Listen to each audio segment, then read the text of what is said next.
myself. Hello, everybody. Welcome again to After TCGS, the show after the show about the show. Got to make sure my mic's not muted. Usually there are technical glitches when it comes to this show. Hoping to avoid that this week. Want to get right into it. A really heartfelt episode of the Gethheads show on True TV last night.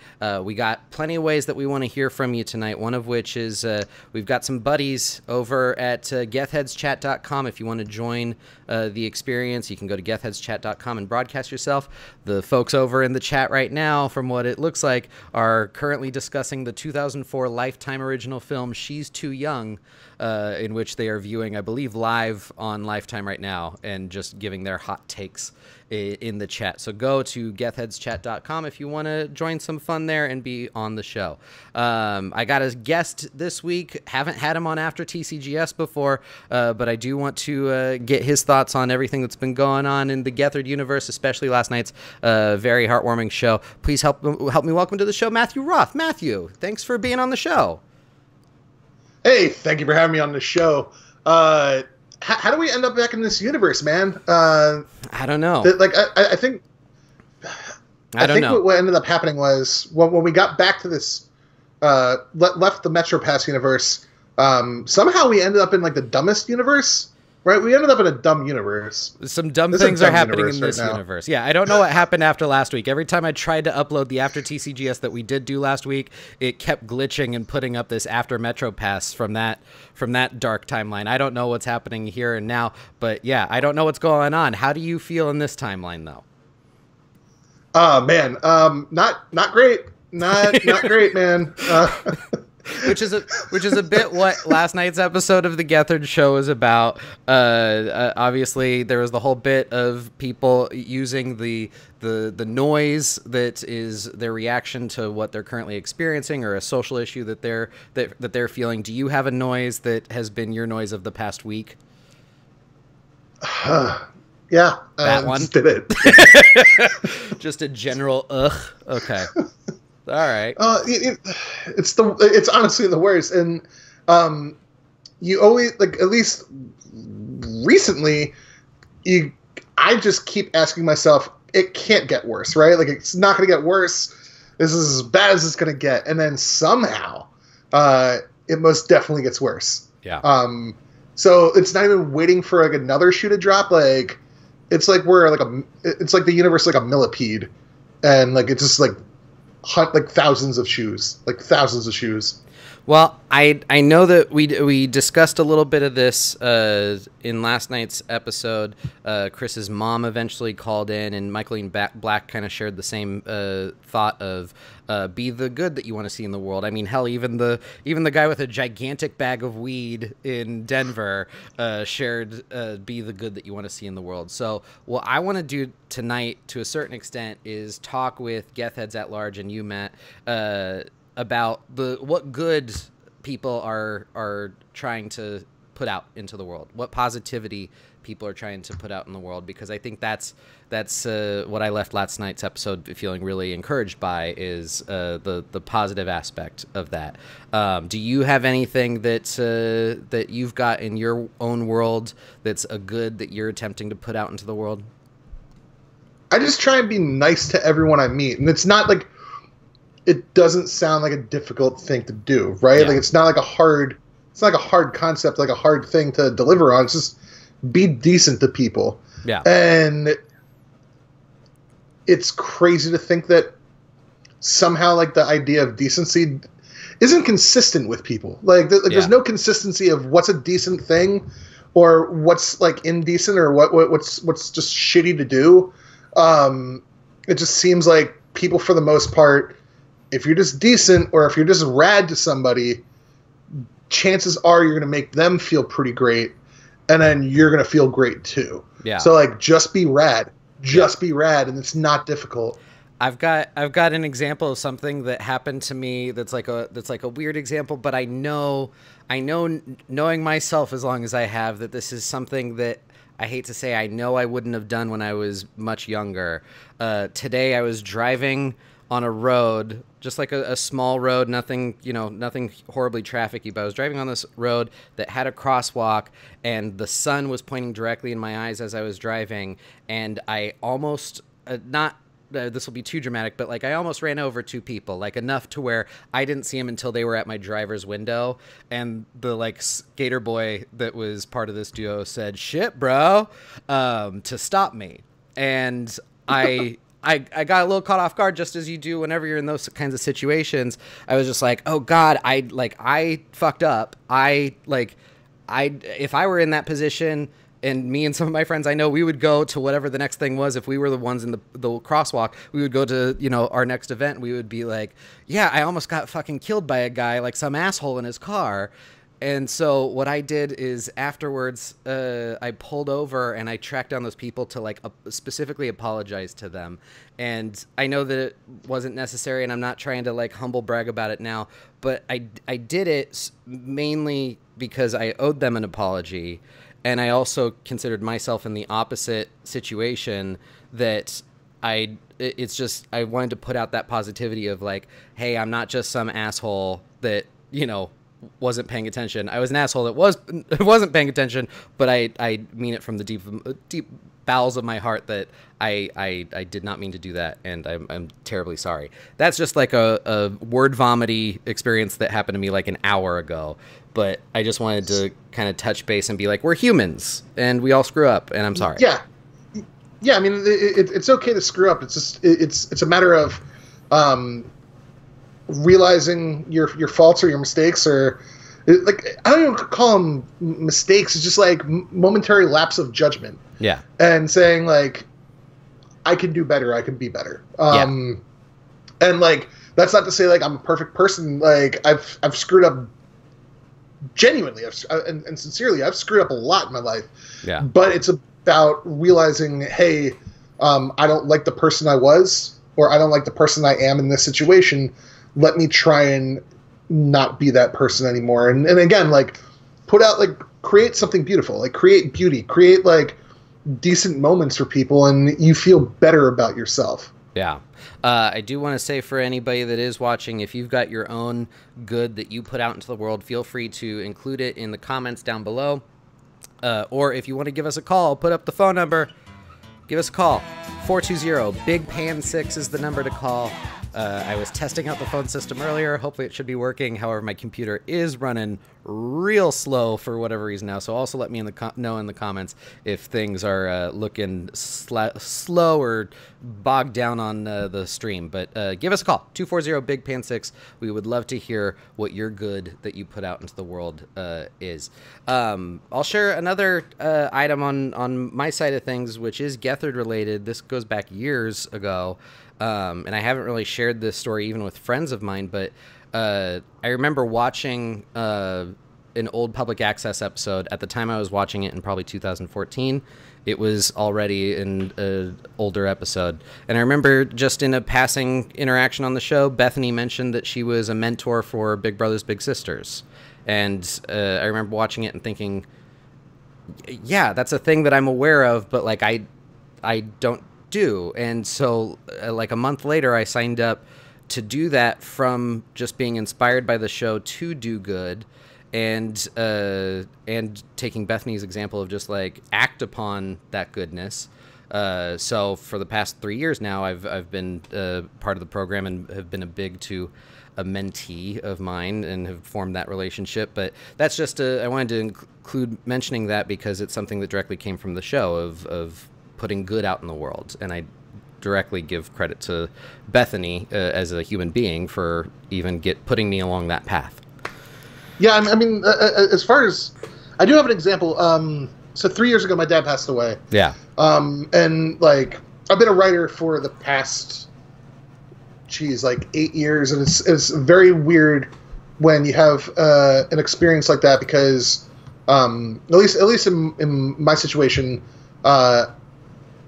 any sort of creativity or any sort of words that I used to have, like I've always considered myself a storyteller. I just had the inability to put anything down on paper or on a screen, or on a keyboard or a laptop. Mm-hmm. Like I blew off big assignments with like Deadspin, magazines. I just blew them off and didn't give anybody an explanation. And 18 months afterwards, I was driving between Dallas and Austin, and I had just like started talking to myself, and just realized that what I was saying was everything that I was feeling. So I wrote a piece on Medium about what happens and how like dealing with the loss of my father, and it ended up getting picked up by it's 3 years. It's like 8 year and a half ago. I can't really think of the exact outlet, but it got picked up by an outlet, and I started receiving like emails from people saying like I needed this, I needed to read this, I needed to understand things that I'm also going through, and it helped me, but it helped other people, and then going to a crisis, like not a crisis center, but a group meeting to try and deal with death. I have a very, very weird story about trying to get over it, which was 2 weeks afterwards. After my dad died, my mom and my sister are walking around the house like zombies on antidepressants, and that's not me. I don't medicate like that. So I tried going out and normalizing, and I was supposed to meet my friend in the bar, and he sends me a text message like, "Hey, come over to the apartment. We'll smoke weed and then go out." And I'm like, "That sounds awesome. That's what I need. I need to normalize." And I go into his apartment, and his girlfriend's one of those people that thinks that like she can read your energy, or like she can read your aura. And I hate these people. Like genuinely, I think they're the worst people. So I don't even get into her apartment. She just kind of answers the door, and she's like, "Sorry, he can't hang out with you." I'm like, "Why?" And she's like, "I don't want your dark energy infecting us because we have our own dark energy that I'm dealing with." And I'm like, that sucks, but I really need to be around my friend. She's like, I can't let you. And I'm like, what is your dark energy? And she's like, he cheated on me on tour with a band, and like it's infecting our relationship. I'm like, that's relationship problems.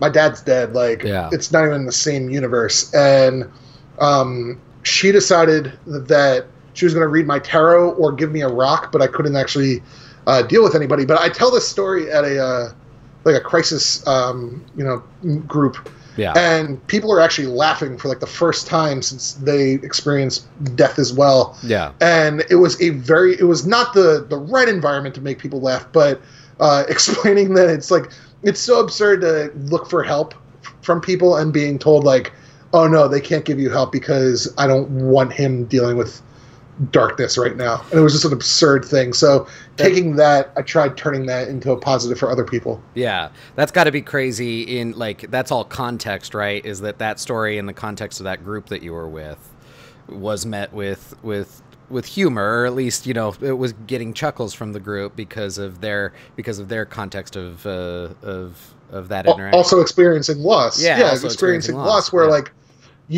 when you experience loss, people are usually quick to say, "I'll be there for you," and whether it's like a platitude or not, people are at least willing to say, "I'll be there for you," or like, "If you need somebody to talk to, count on me." Yeah. And this was a situation where like this is one of my good friends. Yeah. I haven't talked to him since, and it's literally because of this stupid interaction. So like going back to the stupid timeline. Stupid timeline. Yeah. Stupid timeline. I'll say, isn't it? Let's just speak in general about those types of friends that are always there, that do answer at the beck and call of any moment. Those people out in the world.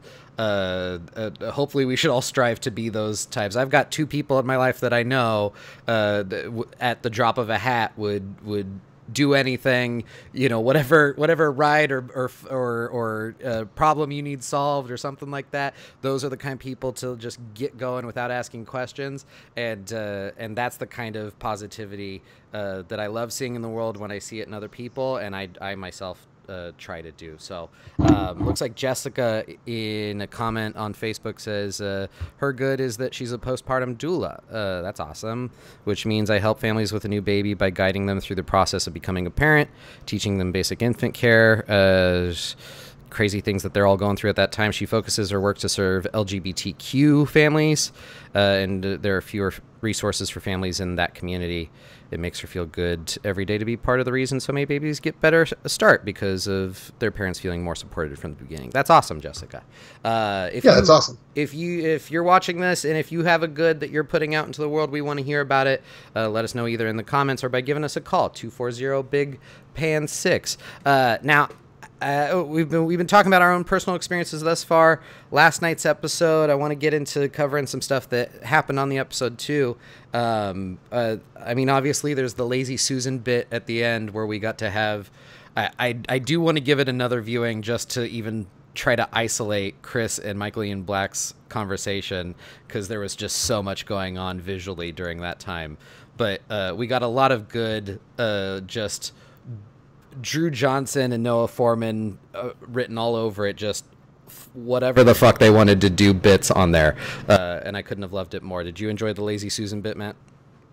I thought it was great. And I think that there was the lightheartedness that we actually needed in that episode, especially like Connor just showing up. I think that there was Old Sheldon as well. Mm-hmm. I thought Old Sheldon was hilarious, especially because I hate Big Bang Theory like with a passion. I think it's like I think it's like legitimately the most unfunny thing in the world.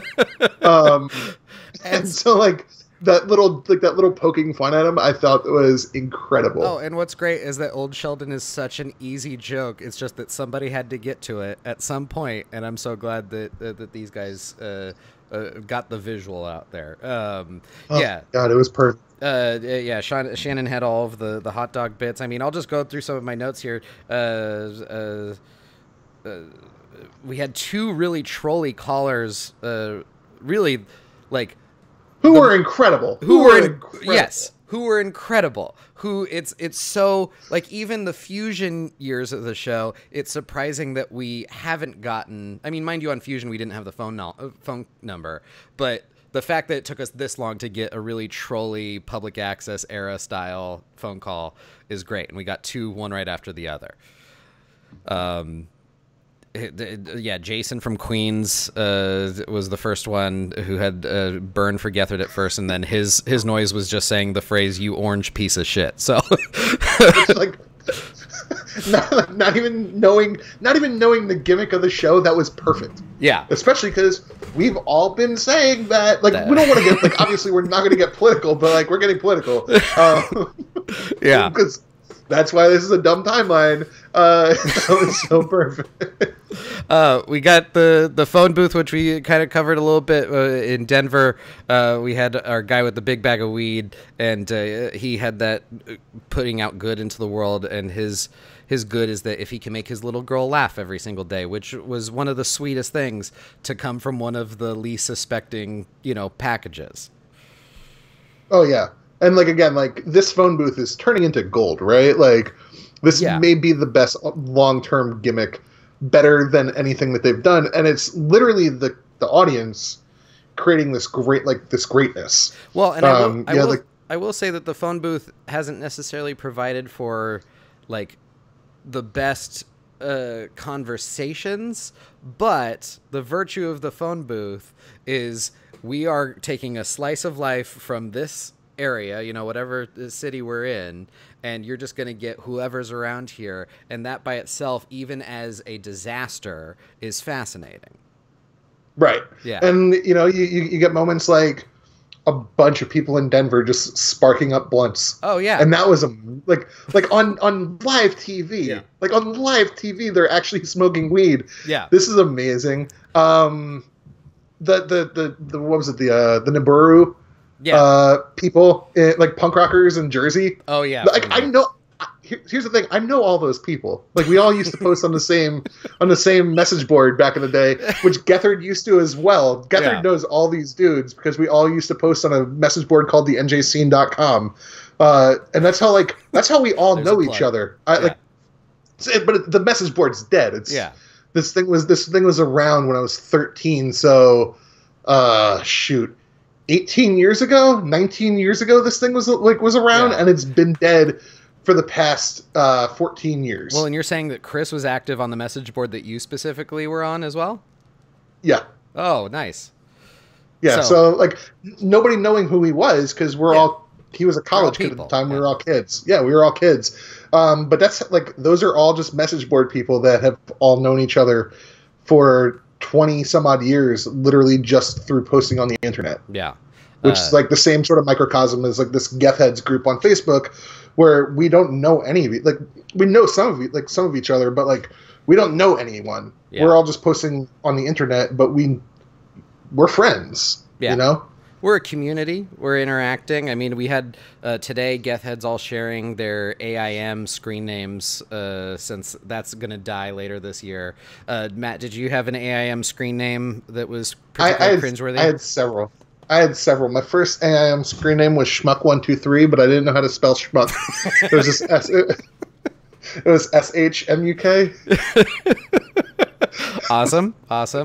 And then the second one was Skatan 7002 because I was really big into ska at one point. Nice. And then the final one was This Red Engine because there was a band from Jersey called Paulson, and they had an album about like My Ridiculous Red Engine, and I just like that's going to be my online handle for a while, which was This Red Engine. That's what I'm going to be known for. Yeah. I had the very first one that I ever had was B-Dog Bryson because that was the kind of AIM screen name that you signed up for back in the day. Oh yeah. Let's see. I wrote down on here that Gethard referred to us as a poo-poo platter of people that just want to connect with other people online. Which... That's so accurate. That's so accurate. I mean, hey, you and I didn't know each other 2 weeks ago, and here we are. I was... to be fair and completely transparent here, I see that you're wearing an NWO shirt, and I almost put mine on before we went live without realizing what you were wearing. So this is a bootleg, by the way. Is it? Okay. Yeah, my buddy bootlegs t-shirt. He got a cease and desist from New Japan because he was bootlegging Bullet Club shirts. And he's no longer in the Gethheads chat, but Jack Phelps, who frequents Gethheads chat, I did see that he was sporting tonight a LWO Latino World Order t-shirt. So we all very well could have been our own wolf pack tonight. All right. We had Mrs. Gethard. Were you black and white or were you black and red? Oh, it was black and white, man. Black and red just was the wolf pack was too off for me, and that song, forget about it. We had Mama Gethard call into the show. How sweet was that? As he takes a big gulp. That was an amazing moment. There was a genuine moment with Michael Ian Black, and I think before getting into Mrs. Gethard's call, like this was the perfect episode for Michael Ian Black being a guest, and I think that like they've done a really good job of booking guests, lining it up for each episode, and like Michael Ian Black is like a very genuine person. He's funny and he can be really sarcastic, but he was the perfect guest for this episode, and like I don't know if Gethard and the writers knew, or Sally knew that Michael Ian Black lost his mom this past year, but like that interaction between Michael Ian Black and Chris Gethard's mom was like that was a genuine moment on TV. Yeah, and especially from Michael Ian Black, who in other contexts on TV you wouldn't necessarily get that from, but he's got that in him, and it's great to see that sort of thing, somebody being vulnerable just for the sake of like humanity kind of thing. So yeah, that was a lovely interaction. Looks like Mary's shouting out the flag behind you. Yeah, no, that's Jeff Rosenstock's flag. Yeah. Then Mama Geth, of course, takes that tender moment and turns it into a Vacation Jason shout out, which is great. The betrayal. And like again, Chris did not didn't anticipate that at all. Yeah. Like that was a very real reaction. Yeah. And that he was like a little part of him was just crushed. I guarantee you that will end up being him taking off his glasses, and his perplexed state after his mom says that will definitely be in GIF form, at least at the intro of this show, because that was just fantastic television. Any other closing thoughts? I think we'll wrap it up here in a little bit. Didn't get a phone call this week, but hey, we like hearing what your good in the world is. If you're watching this in the future, but leave it in the comments. This is a good place to be talking about the good that us Gethheads are putting out in the world. Any parting thoughts that you have about last night's episode? I just thought it was a good episode, man. Just, real question though. How are you doing? How are you doing after this week? It's been a real rough week emotionally for a lot of people. How are you? I'm doing all right. I mean, definitely earlier this week, similar to, I guess, what Chris was saying, I was processing things my own way, and it's by no means easy for anybody. Yeah, I mean, I don't really know how to answer that because, like you said, it's a tough place for a lot of people, and like we've covered already, I think last night's episode was a good kind of palate cleanser of reevaluating the actionable things of what you can do positively out in the world, and then in the case of things that are actionable, like policy-wise and getting out and voting kind of thing, those are things that you gotta actually act upon if you do want to see change in the world. So, I mean, I am more so doing hands up on my head this episode than other weeks, so that, if anything, is an indication of how I'm doing. I've been drinking pretty heavily and pretty regularly. I mean, I've been binge eating. Let's, if we want to go over. Madison in the comments is saying she needed last night's episode. Bad week for me, Madison. I think we can all sympathize. Yeah. Next week, the we were talking about the phone booth. It's going to be in Austin. Yes, in Austin. We do not know what the episode is going to be about. We'll probably find that out around Tuesday or Wednesday. Mm-hmm. But I'm looking forward to it, man. I want to see what Austin brings to this table. Yeah, you'll be part of. Hopefully, we'll be seeing you via phone booth in next week's episode. I'm gonna want to hear from you how the phone booth experience is as a patron of the booth, and it sounds like you're getting a group together in some form around there. Are there any details that you want to broadcast out to Gethheads if you're looking to organize, or you guys got that covered? We're posting in the Gethheads Facebook group, but if you are a Gethhead in Austin, Texas, or if you are considering to drive down from Dallas, which I saw somebody on this, like the show spoiler discussion thread, talk about, we're going to be probably grabbing drinks beforehand, and then probably drinks afterwards. I know that you and I have a plan for the afterwards. If possible, once the show, if possible, if it does happen. But honestly, I'm just looking forward to it. I think that weed is not legal here, but they're going to be putting the telephone booth on a street called Dirty Sixth, which is where like a bunch of like door guys legitimately just like there's bars up and down the street, and all the door guys do is lie about the drink specials, so they'll get you in by saying like $1 Patron shots, and you're like, that's perfect. But they're seedy individuals. But the thing is, like, the bar needs to like actually do whatever they advertise. So like, they're not going to do that all night long for you, but you'll get one like $1 Patron shot, and then you just move on. But it also means that like, this is like the street where during South by Southwest, like people just like vomit on themselves, urinate on themselves, and like just it's the worst. So school's back in session, UT's back in session. It could actually turn into something like a just complete disaster in not like a well thought out like funny way. It just could be a bunch of drunk college kids. Oh, is this going to be a particularly densely populated area? Oh no, like this is where all the college kids go out to drink. Great. And it's going to be Thirsty Thursday. Perfect. All right, it looks like before we go, I don't know if this is possible, but obviously fans of the after show. That's very egotistical. People who watch the after show obviously know that you've got dogs wherever you go. Is there any visuals on dogs before we leave? Hey, Django, come here. Django, come here. Come here, bud. Right here. Hey, bud. Oh, hello. Oh, there we go. We got dog sighting on Django. Hey, Django. Yep, it's Django. Hello, sir. Oh, hi. He's a good boy. All right. Oh, you're a good boy.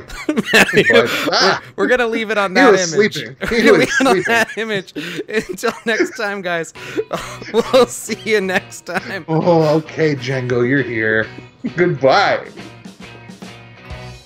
Eloise says, Persephone, please. Are we still on here? We are.